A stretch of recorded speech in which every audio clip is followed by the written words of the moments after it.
আজিৰ ভিডিঅ'টিত আমি আলোচনা কৰিম CTETৰ আছামিজ লেংগুৱেজৰ কাৰণে অত্যন্ত দৰকাৰী কিছুমান প্ৰশ্নৰ ওপৰত আলোচনা। নমস্কাৰ প্ৰিয় বন্ধুসকল, মই অঞ্জন আচাৰ্য আপোনালোকক পুনৰবাৰ স্বাগতম জনাইছোঁ আপোনাৰ নিজৰ চেনেল লক্ষ্যত। গতিকে আহক আগবাঢ়ো। আজিৰ প্ৰথম প্ৰশ্নটি হৈছে সাধুকথাবোৰে শিশুৰ ভাষাৰ বিকাশৰ ক্ষেত্ৰত কেনেকৈ সহায়ক? অপশ্যনবোৰ: সাধুকথাবোৰে শিশুক ভাষাৰ নিয়মবোৰ শিকায়, শিশুসকলৰ আজৰি সময়ৰ সৎ প্ৰয়োগত সহায় কৰে, এইবোৰ পাঠ্যপুথিৰ আটাইতকৈ গুৰুত্বপূৰ্ণ অংশ, এইবোৰ শিশুৰ কল্পনা শক্তি, সৃজনী ক্ষমতা আৰু চিন্তাশীলতাৰ উৎকৰ্ষ সাধে। ইয়াৰ শুদ্ধ উত্তৰ হ'ব অপশ্যন ডি, অৰ্থাৎ সাধুকথাবোৰে শিশুৰ কল্পনা শক্তি, সৃজনী ক্ষমতা আৰু চিন্তাশীলতাৰ উৎকৰ্ষ সাধন কৰে। সেয়েহে শিশুসকলক সাধুকথা শুনাব লাগে। নেক্সট কুৱেশ্যন, শিশুসকলক সাধুকথা শুনোৱাৰ তলৰ কোনটো উদ্দেশ্য হ'ব নোৱাৰে? অপশ্যনবোৰ: শব্দ ভাণ্ডাৰৰ বিকাশ, কল্পনাশীলতাৰ বিকাশ, সৃজনীশীলতাৰ বিকাশ, ভাষাৰ লিখিত ৰূপৰ পৰিচয়। ইয়াৰ শুদ্ধ উত্তৰ আমি জানোৱে যে সাধুকথাবোৰে শিশুৰ শব্দ ভাণ্ডাৰ বিকাশ সাধন কৰিব পাৰে আৰু কল্পনাশীলতাৰ বিকাশ সাধন কৰিব পাৰে, সৃজনীশীলতাৰ বিকাশ সাধন কৰিব পাৰে, কিন্তু লিখিত ভাষাৰ পৰিচয়ৰ ক্ষেত্ৰত বিশেষ সহায় নকৰে। গতিকে অপশ্যন ডি হ'ব ইয়াৰ শুদ্ধ উত্তৰ। নেক্সট কুৱেশ্যন, ভাষা শিক্ষণৰ উদ্দেশ্য হয়।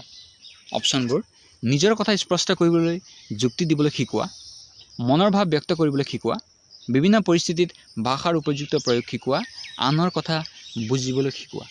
ইয়াৰ শুদ্ধ উত্তৰ হ'ব অপশ্যন চি, অৰ্থাৎ ভাষা শিক্ষণৰ উদ্দেশ্য হৈছে যে বিভিন্ন পৰিস্থিতিত ব্যক্তিক ভাষাৰ উপযুক্ত প্ৰয়োগ কৰিবলৈ শিকোৱা।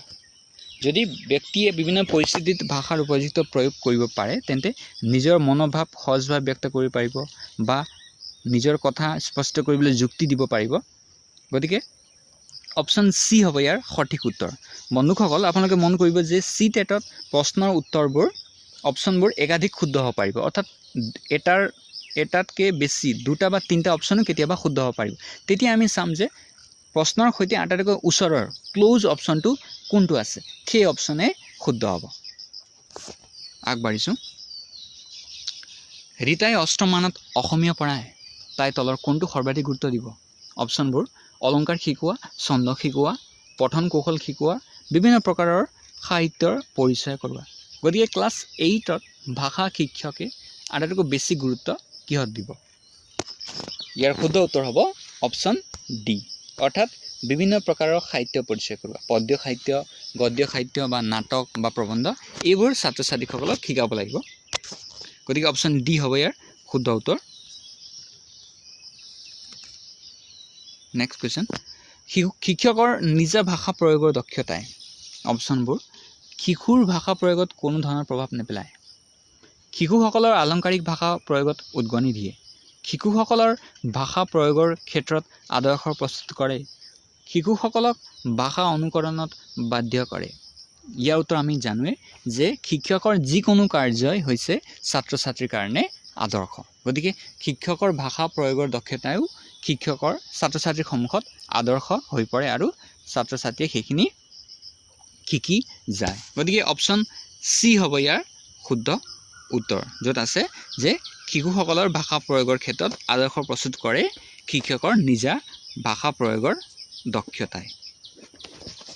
নেক্সট কুৱেশ্যন, বিদ্যালয় অহাৰ আগতে শিশুসকল। অপশ্যনবোৰ: ভাষাৰ ব্যাকৰণ বুজি পায়, ভাষাৰ ক্ষেত্ৰত কোনো জ্ঞান নাথাকে, নিজৰ ভাষাত বুজা আৰু বুজোৱাৰ ক্ষমতাৰে যুক্ত থাকে, সকলো ভাষাতে সম্পূৰ্ণ দক্ষতা ৰাখে।